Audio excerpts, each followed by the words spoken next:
ನಮಸ್ಕಾರ ಎಲ್ಲರಿಗೂ. ಎಲ್ಲರೂ ಆರಾಮದಿರಿ ಅಂದ್ಕೊಂಡೇನಿ.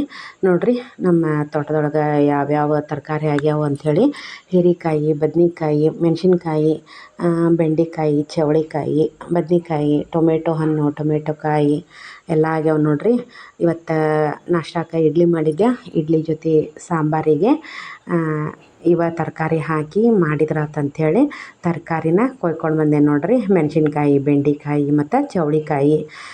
ಈಗ ನಾನು ಎಲ್ಲನೂ ಸ್ವಲ್ಪ ಸ್ವಲ್ಪ ಸಿಕ್ಕಾವು. ಚವಳಿಕಾಯಿ, ಬೆಂಡೆಕಾಯಿ ಮತ್ತು ಟೊಮೆಟೊ ಹಣ್ಣು ಎಲ್ಲನೂ ಹಾಕಿ ಸಾಂಬಾರು ಮಾಡೋಕ್ಕೆ ರೆಡಿ ಮಾಡ್ಕೊಂಡೇನಿ. ಇವತ್ತು ನಾಷ್ಟಕ್ಕೆ ನಮ್ಮ ತೋಟದೊಳಗೆ ಬೆಳೆದಿದ್ದ ತರಕಾರಿ ಸಾಂಬಾರು ಮಸ್ತ್ ಅಂದ್ರೆ ಮಸ್ತಾಗಿತ್ತು ಸಾಂಬಾರು. ಯಾರೆಲ್ಲ ನನ್ನ ಚಾನಲ್ ನೋಡತ್ತೀರಿ ಸಬ್ಸ್ಕ್ರೈಬ್ ಮಾಡ್ಕೊಂಡು ನೋಡಿ ಫ್ರೆಂಡ್ಸ್, ಸಪೋರ್ಟ್ ಮಾಡಿರಿ. ನಾನು ಮತ್ತೆ ಮುಂದಿನ ವೀಡಿಯೋದೊಳಗೆ ಸಿಗ್ತೀನಿ. ಅಲ್ಲಿಯವರೆಗೂ ಧನ್ಯವಾದಗಳು.